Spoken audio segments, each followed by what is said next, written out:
Okay, hello everyone. I'm Rip Esselstyn. This is... Jessica Hegarty now. It's changed since the last time. Okay, we're going to have to talk about that. Okay. And welcome to another episode of PlantStrong Snackables, where we dish on all things food, the bite-size podcast. So let's just dive in. So last episode, Jess, you were getting ready to get married. I was, yeah. And so your last name has changed. You've obviously taken on this wonderful gentleman's last name. Yes, he is wonderful. And so can you tell us what is your full name now? It's going to be, it's not officially changed, but it's going to be Jessica Pastore Hegarty. So I'm scrapping my two middle names and keeping both my last names. I like it. Mm-hmm. And where exactly did you get married? Yes, so here in Austin, Texas, there is a very special restaurant, but it's really more of a community space. It's a sanctuary. It's a oil-free vegan restaurant. They only serve one meal a day. You either kind of take it or leave it. It's a place called Casa de Luz. So it's one meal for dinner, and they also have lunch, and they also have breakfast. And I've been going there since 1991. It is fantastic. Highly recommend it if any one of you happen to come to Austin, Texas. Casa de Luz stands for House of Light. And what did you do for like a meal after your wedding? Yeah, so, or during the ceremony, at the ceremony. So every guest there got to enjoy, we did a soup that was a Japanese sweet potato soup with a little bit of ginger. We asked them for the Sunday meal to do their vegan tacos, which have green beans and mushrooms and avocado with black beans, steamed kale, and I was excitedly telling a lot of my relatives about the meal that they were going to have. And my mom, I kid you not, actually asked, okay, I'm going to pick up some Chick-fil-A on the way over and bring that there. I was like, no, Mom, you can't do that. You got to try it. And she actually really enjoyed it. Sacrilege. Yeah, I know. Well, I was there. I got to enjoy the meal, and it was outstanding.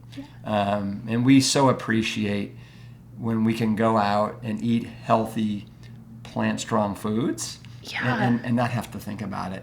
And which brings me to the next topic I'd love to talk about with you, which is, I'm sure you've heard about it, but 11 Madison Park. Oh, yeah. One of the most prestigious, well-known, upscale restaurants really in the world has decided to go all plant-based.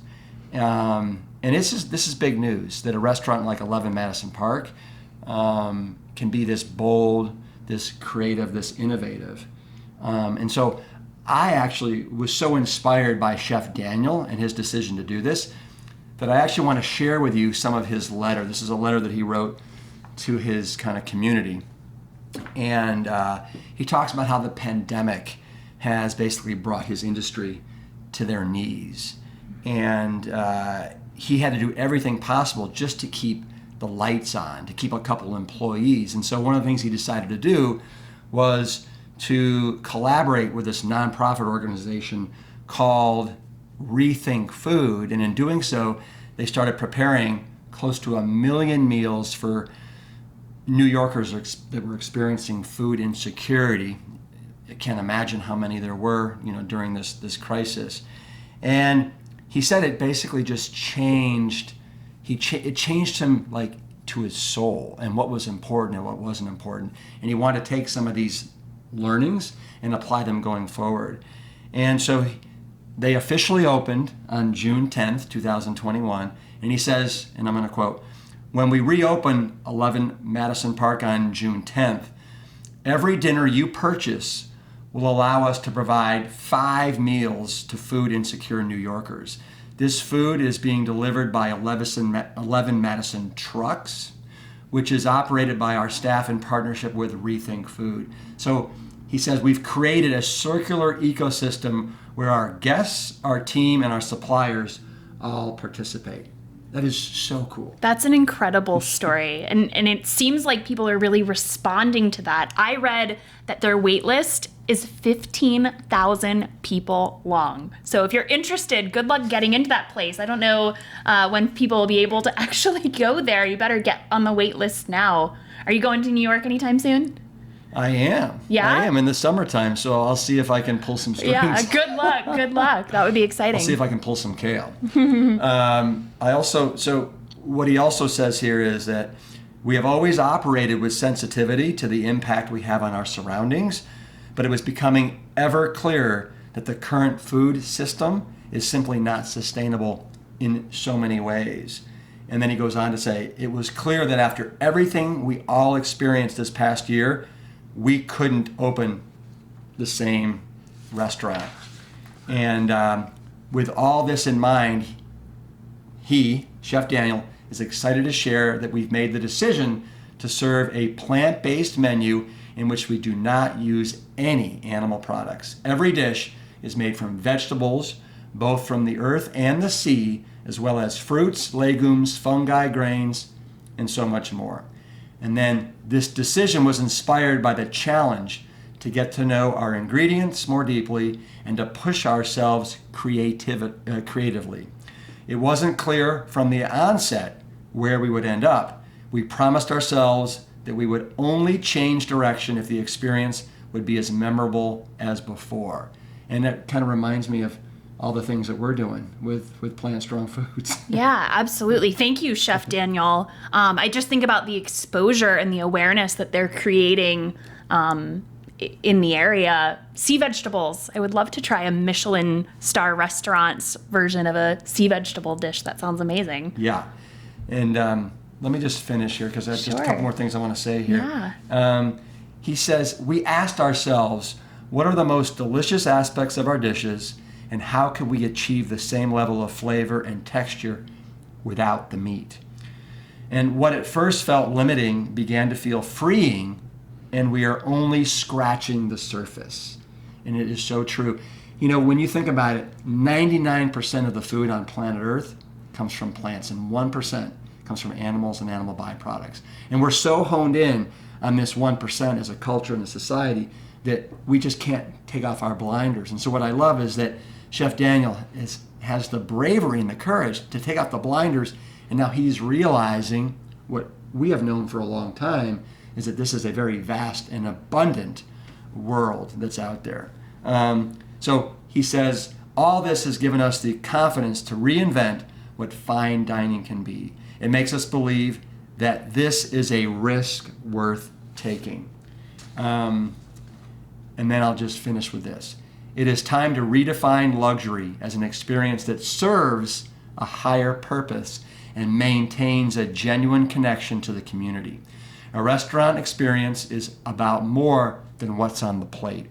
We are thrilled to share the incredible possibilities of plant-based cuisine while deepening our connection to our homes, both our city and our planet. I believe that the most exciting time in restaurants is yet to come. With love and gratitude, Chef Daniel. So I am so inspired by Chef Daniel and what he's doing at 11 Madison Park that we will be putting this whole letter of his in the show notes. Oh, wonderful, wonderful. If you're out there, thank you, Chef Daniel. That is truly inspiring. Thanks for sharing that, Reb. Another thing that's inspiring me right now and my whole family, and you've heard me talk about it with some of the other members of the team, we have the Olympic trials going on right now. In swimming, track and field is going to be starting soon, the Paralympics.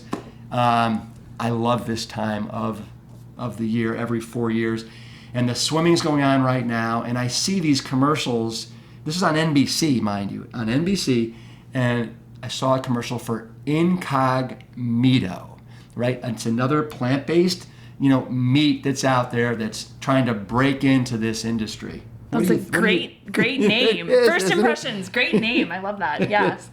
This is very, very creative. Very creative, yeah. I wonder who's the parent company behind that, I wonder. I don't know. We'll have to look that up. Yes. I wonder if it's like Hormel or Tyson or somebody branching into plant-based foods, because that could be really exciting if it's one of those major industry players. Yeah. We'll have to look that up. Yeah. So we are kind of in the midst of summer right now, aren't we? We are. Oh my gosh, it's 100 degrees outside. It's so warm. And so what I'd love to talk about right now, you and I are both pretty active. What are you doing these days to be active? And I know that you've got a little bun in the oven. I do. I've got an oil-free, plant-based, whole food, date-sweetened bun in the oven. That's right.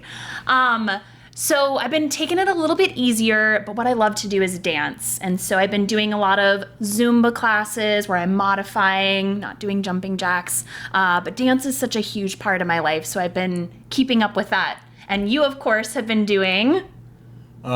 Swimming. Yep, no surprise. Yeah, a lot of swimming, mountain biking. Yeah, that's about it. But so what are you doing? So I'm sure that your cravings, your appetite has increased. What are you doing to fuel yourself besides breakfast, lunch, and dinner? Well, I would say fruit is definitely something that I'm always interested in. And being summertime, I've been really into the stone fruits. It's stone fruit season, right? Yeah. So nectarines, been doing a lot of black plums, and then cherries, of course. And not just the dark cherries, but the Rainier cherries. Have you tried those? Oh, I love them. They're incredible. Yeah. They're incredible. Don't do the calculation. I think a bag of cherries is like $10. And I am afraid to count how many are actually in there because I think they're like 35 cents each. So when you enjoy them, I mean, talk about luxury. When you enjoy them, don't do the math. Don't do the math. I wonder if Chef Daniel has a Rainier cherry dish on his menu. Oh, he should. I bet he does. This time of year, I bet he does. Yeah. No, I agree. When I think of summer and fruit, I think of peaches, I think of nectarines, I think of plums, definitely cherries right there. Go ahead. I was going to say, have you heard, so we've also been doing a lot of melons, like watermelon, honeydew, of course. And then literally this week, I learned of something called the sugar cube melon. It's like the most delicious cantaloupe you've ever tasted your entire life times 5. It tastes to me like a tropical Skittle. I don't know if you ever ate those in your entire life, but for those of you who have tried tropical Skittles, that's what this melon tastes like. It's amazing. If you find one, buy it. Do you have one to show us what it looks like? I'm so sorry. No, they don't last long in our house, but it looks like a cantaloupe. It looks like a cantaloupe is what it looks like. No, the thing about Skittles is I've tried Skittles, growing up and stuff, and I always felt like I was getting cavities right when I was eating them, and I don't like candy that sticks to my teeth. And I've never liked hard candies or soft candies like that. So never been a fan of the Skittles. But I'll try this melon. Okay, you should. Yeah, be on the lookout. Go home with them. Yeah, and then one of the things that we've been gobbling up this summer are I think these are called champagne mangoes. Ooh. Right? Mm-hmm. And I find these just are consistently, they don't have brown spots. They have a nice, that you can press them to know when they're just about the perfect ripeness to eat. Mm-hmm. And I had these guys over, they stayed with me for 2 days recently, Robbie Barbero and Cyrus Kambada. I'm sorry, I'm butchering his last name. And these guys, they are like the mastering diabetes gurus. They're also type 1 diabetics, and they're also practically fruitarians. And so we had a bunch of these in the house, and I was able to show them a way to eat these that they were like, wow, we're never going to eat these kind of mangoes any other way. And so I'm going to share this with you, Jess, right now. Great. And then all of you. So we're just going to kind of cut along that seed, right? So 2 of these slices like so. And then I want you to take that. Okay. We're going to get our hands a little dirty, and that's why I've given you a little, okay? Thank you. Now what we do is we kind of put our thumbs up near the top, and just get it started, and then you literally just peel it back. Oh, nice. Yeah, that's coming right off. See that right there? Yeah. And then peel it back. Nice. Okay. And now you got. Oh, wow. Awesome. Yep. You're not quite as nuanced with this as I am. Yeah, it takes a finesse. There's a finesse. But what I love about this is now you eat it. And it's so substantial. It's not like when you cube it, the way Martha Stewart does, or this, and I love to, when I'm eating fruit, I don't mind getting messy. I don't mind my hands getting dirty. I don't mind it dribbling down my chin. It's like a mango popsicle almost. I'd put it in the fridge. Have That's it a cold. great idea. Yummy. I didn't realize how hungry I was either. Yeah, this is great right now. Thank you, Rep. I also didn't realize you can really polish that off. Yeah, I beat him. You're pretty good. I finished it. It first. All right. Delicious. So, that's one of my favorite things right now. Also, you mentioned cherries. I love getting frozen cherries and putting like the dark cherries, and then putting those in my cereal or my oatmeal. You put them in your cereal? Well, I actually, with those frozen dark cherries, if I don't have ice cubes, I'll use it to cool some sparkling water and maybe put like a splash of juice, like a splash of 100% pomegranate juice. Have a nice little spritzer with those black cherries, and then you get to eat them at the end. That's right? nice. Those are so good. Yeah. Thanks for reminding me. I'm glad you reminded me of that. So, now that it's summertime and it's hot out, and we want something that's very refreshing, there's nothing to me as refreshing as putting in like strawberry slices or maybe a peach or something that, as you're drinking your ice cubed cold water, you can also then bite into a little piece of strawberry or cherry or something like that. Yes. Yum. That sounds so good right now. Yeah. Summer yum. Summer yum. Love it.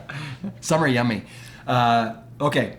Let's also talk about, when I think of summer, especially growing up in Cleveland, Ohio, I also think of campfires, right? And going to camp and s'mores. And just so you know, I love s'mores so much that the first words out of my mouth as a little human being were more s'more. No way. True story? True story. Wow. True story. Yeah. You Cute. can call my mom or dad. That and is ask so them. cute. So more s'more. Obviously, we don't do the non-vegan s'mores anymore, but my kids love the s'mores. So as a treat, we do the vegan marshmallows, we'll do the dark chocolate, and we'll do the vegan, clean as possible graham crackers. And to me, it's so important that I get that marshmallow perfectly bronzed, because I don't want to burn it, and then you get these acrylamides that are just, you read about the acrylamides and how those can be carcinogenic. And I see my kids, and then when we have neighborhood kids over, and they just burn them right, like they're black, and they're just down. No. I'm like, no! Yeah. Don't do that. Yeah, that's a great point. I try to be cognizant of how much charred food I'm eating, even if it's vegetables, right? You don't want to get those carcinogens into your body, so that's a great point. I think I've eaten a lot of burnt marshmallows in my days, though. I'm not as good at it as you are. Leave it to a former professional firefighter to have a really good technique. There's certain things that I'm extremely patient with. One of them is creating and building my Rips Pig Bowl in the morning, and the other is making perfectly bronzed marshmallows. Rip's a pro. You heard it here. That's awesome. Yeah. So should we talk about another, snack that we love, which is popcorn? Yes. I would absolutely love to. So last week on the podcast, we talked about our granolas, which launched this week and seemed to be very exciting. We also launched our PlantStrong popcorn. And the beauty of these popcorns is actually in what they don't have, right? They're free from oil, they're free from salt, and the beauty here is that they're a perfect canvas. And so we want to encourage the community. There are some people who just put a little salt, a little bit of nutritional yeast. But what we want to talk about today are some really creative ways to use this blank canvas and encourage our community to embrace their inner Picasso, or maybe Jackson Pollock is a better example, and come up with some really creative ways to doctor up this popcorn. Well, I am all ears. Okay. And my mouth is starting to water. Yeah, I have a whole bag of tricks over here that I'd love to get into. But first, let me start by asking you, how do you guys do popcorn in the Esselstyn household? What does your family like to do? So obviously we throw it in the microwave, and then we will either do nutritional yeast or we'll do a spritz of low sodium tamari. Those are pretty much the two most popular methods we have right now. We need more ideas. Okay, great. You got something for me? Yes. Hopefully this will inspire. So you guys have never done like a movie night trail mix where you're adding in nuts and dried fruit? No. Never even thought about it. Okay. Till just a second. What about popcorn on a salad? No. It's the thing. There's our whole grains, right? It gives it a little bit of crunch. I can appreciate that. Well, Rip, last night I found an article on thekitchen.com with some really creative uses for popcorn. Yeah. I've listed 5 unconventional options here, and I want you to tell me which ones you'd be willing to try. Okay. And which ones are a bit of a stretch. Okay, so yes, I'd be willing to try it, or no, that's too much of a stretch. Well, first let me say, I'll try anything. Okay. Right? But I'll let you know, I don't want to try it. It doesn't sound that great, but I will try it. Okay, all right, sounds like a plan. All right, number 1, popcorn granola bars. So these are granola bars made with popcorn, oats, almonds, raisins, date syrup, and sea salt. I'm in. Sounds good, right? I want to try that. The recipe's online, just FYI. Okay, popcorn as croutons in soup. And in this version, they did a cashew cauliflower soup with herbed popcorn topping. How does that sound? I'm in. Great, me too. All of these sound delicious so far. Okay, number 3, popcorn cookies. So you heard of cornflake cookies where you get a little extra crunch by adding in the cereal. Same concept. What do you think? I'm in. I know, I really want to try those too. Do we have a good PlantStrong recipe for cookies? I need to look that up and see if we can incorporate popcorn. We've got, I'd say off the top of my head, we got about 5. Okay, I'm going to try that this weekend. I'll let you know how it goes. Okay, number 4, oatmeal topper. Oatmeal topper? Yep. I'll tell you right now, I'm not super excited about it because there's so many other things I love doing on top of my oatmeal, but I'll give it a try. Okay, I'm with you on that one. I kind of agree there. All right, here's where things get a little bit weird. Last one, number 5, popcorn salad. And this is like a cold picnic salad. So the example that I found, they use edamame. They use some diced red pepper. They used thin sliced scallions, roasted peanuts, and then it's tossed in a light sauce. Mm-hmm. How does that sound? I will say I am in. Yeah? Much more in than out on that one. Okay, great. All right. Yeah. Well, I thought those were all really creative.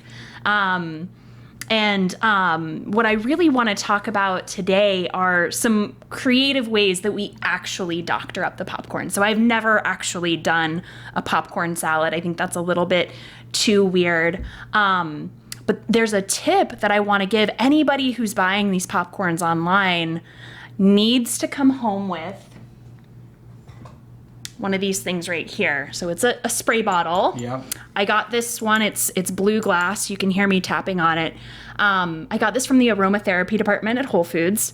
We've been using it for hand sanitizer for the past year. I hope I grabbed the right one for demo purposes. But what I like about using a spray bottle is you can customize your seasoning, and it gives it a really nice, even coating, right? A thin amount goes a long way if you're using like a soy sauce or something with higher levels of sodium. It gives this nice dispersed mist, and then also kind of makes it a little bit wet so that it picks up any of the seasoning that you add on to it later. So please, folks, invest in one of these spray bottles. Get yourself a good one, and you can really do some amazing things. I mean, I feel like I've got a bunch of Bragg liquid aminos in spray bottles. Yeah. You can just reuse that, can't you? Perfect. Yeah, totally repurpose that. And even, I think it's hard to find those Braggs with the spray bottles. If you find them, stock up, because that's a great thing. This looks like something that came from an apothecary. Yep. I think that's what they were going for.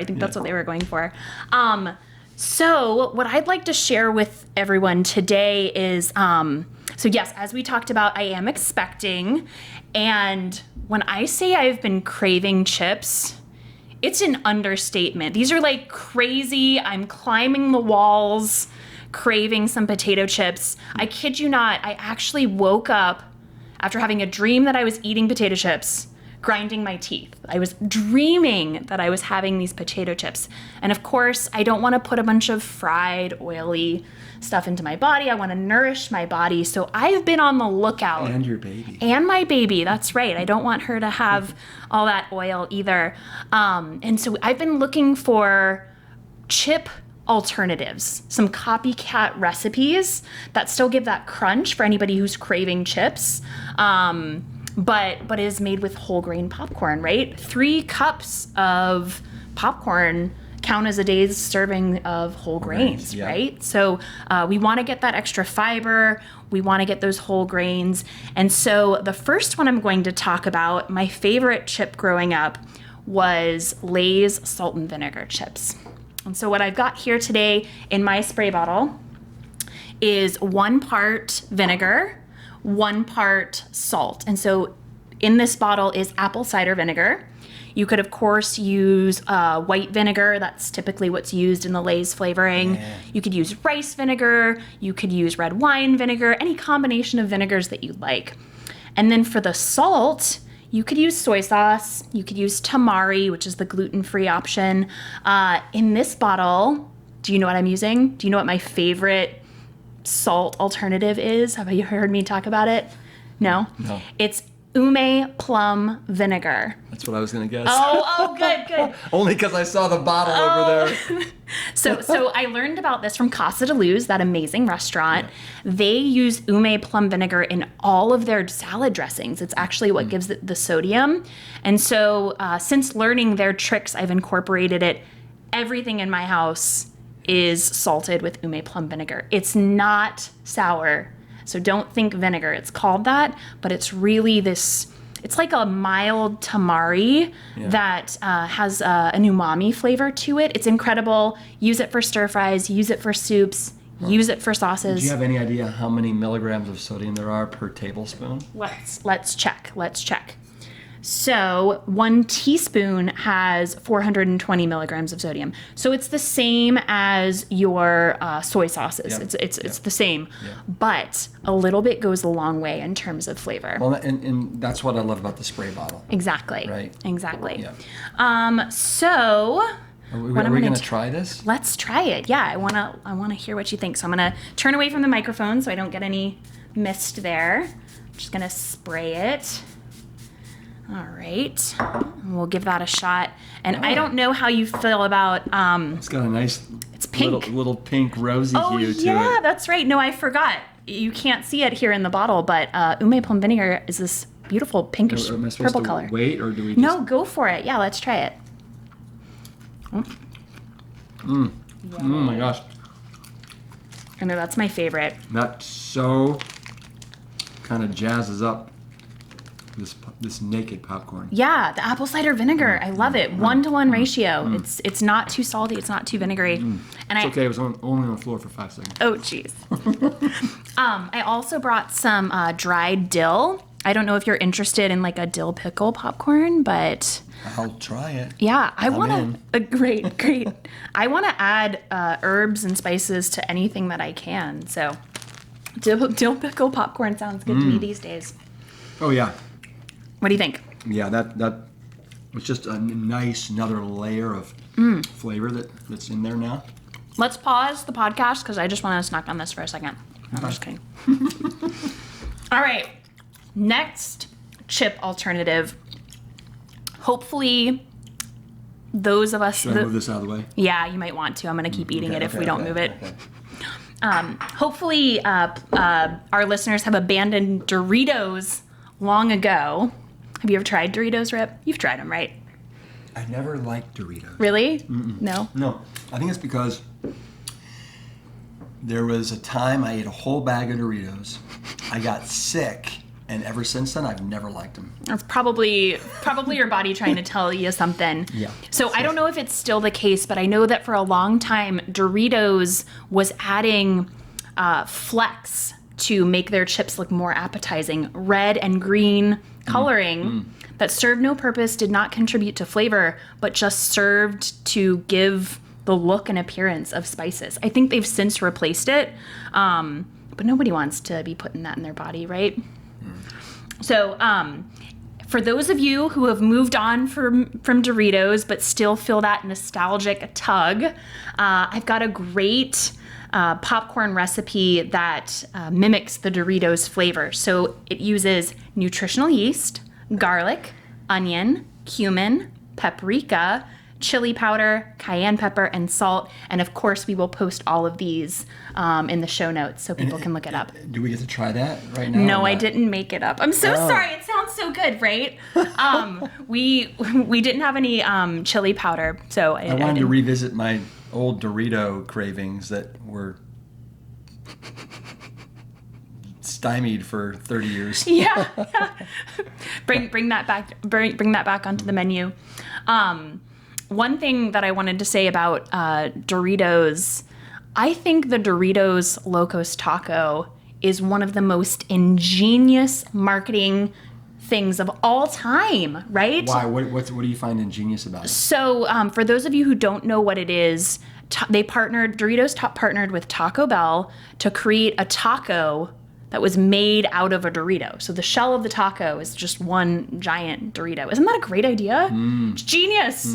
They sold more than 1 million a day when they launched. I mean, this thing was just on fire. So we got to appreciate that. As much as we might not like Doritos, got to appreciate the creativity there.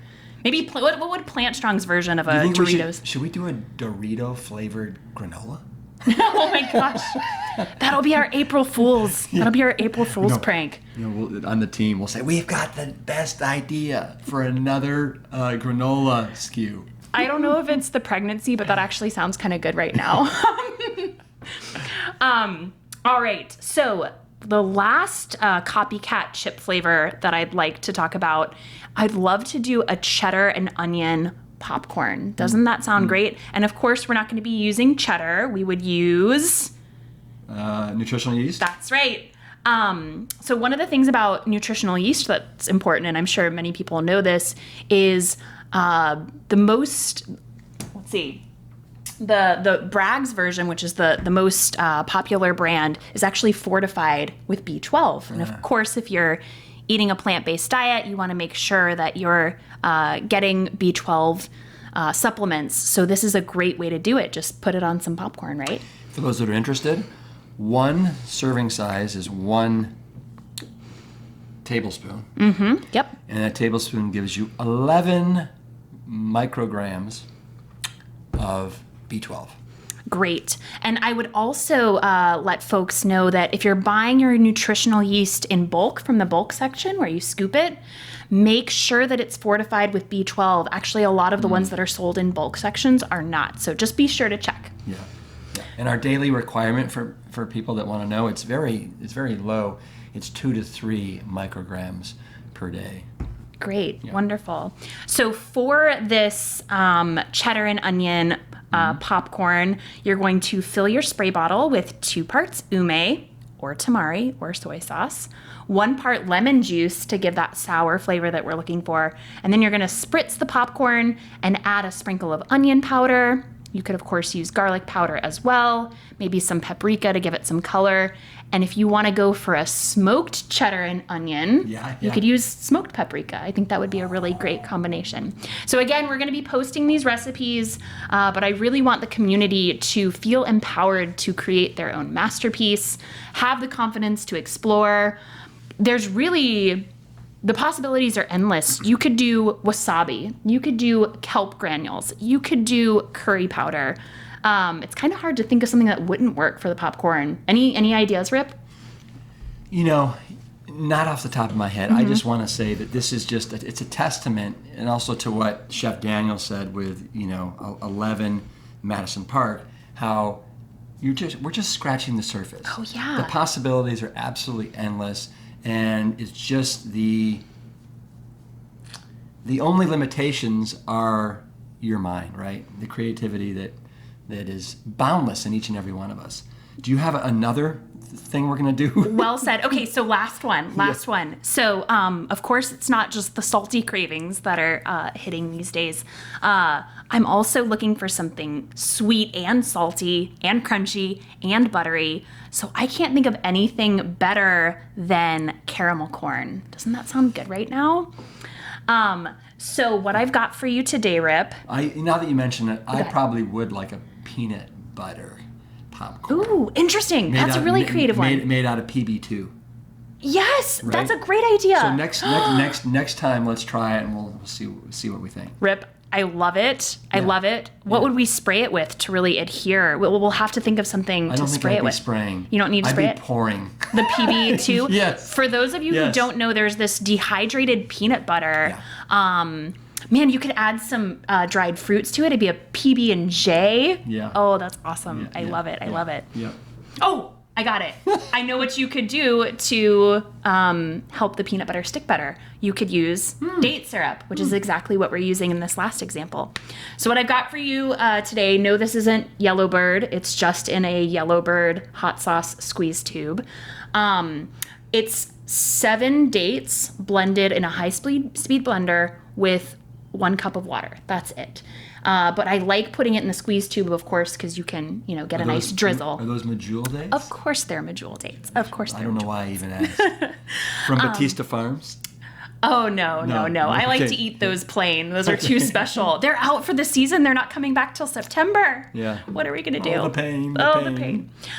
So what I've got here today, I'm going to drizzle some of this date syrup onto the popcorn, kind of do this in a sweet direction. And doesn't that look amazing? Doesn't it look absolutely delicious? Oh my gosh. It looks nice. So with this date syrup, you could also add a little bit of cinnamon. You could add some cocoa powder. You could add a little cayenne pepper if you want to and do like a Mayan chocolate or a spiced nut, right? Let the creativity juices flow. Let it flow, yeah. But again, we talked about dates just briefly on the last podcast. Oh no.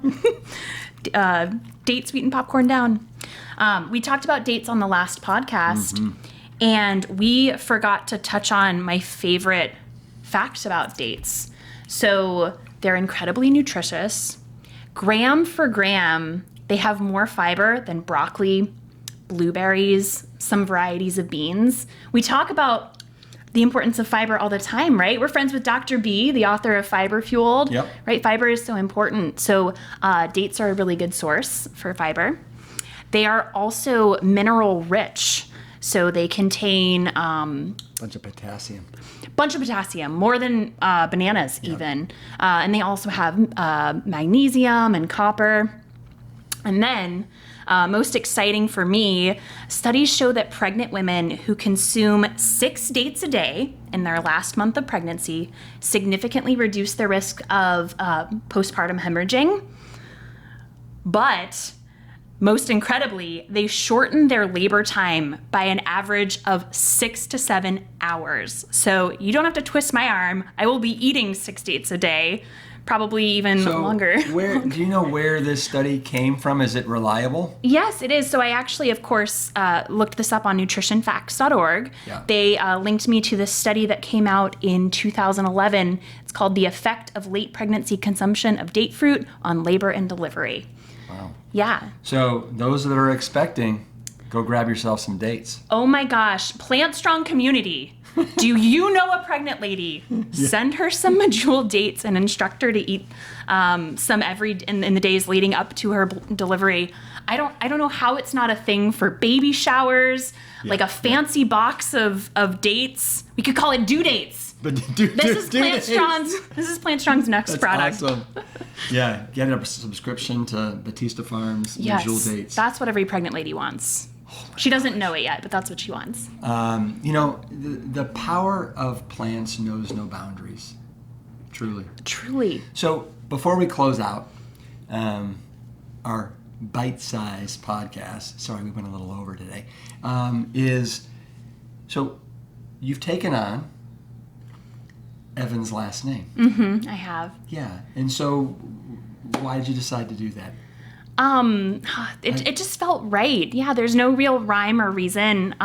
his family's amazing. So I get to be a Hegarty now. That's really special to me.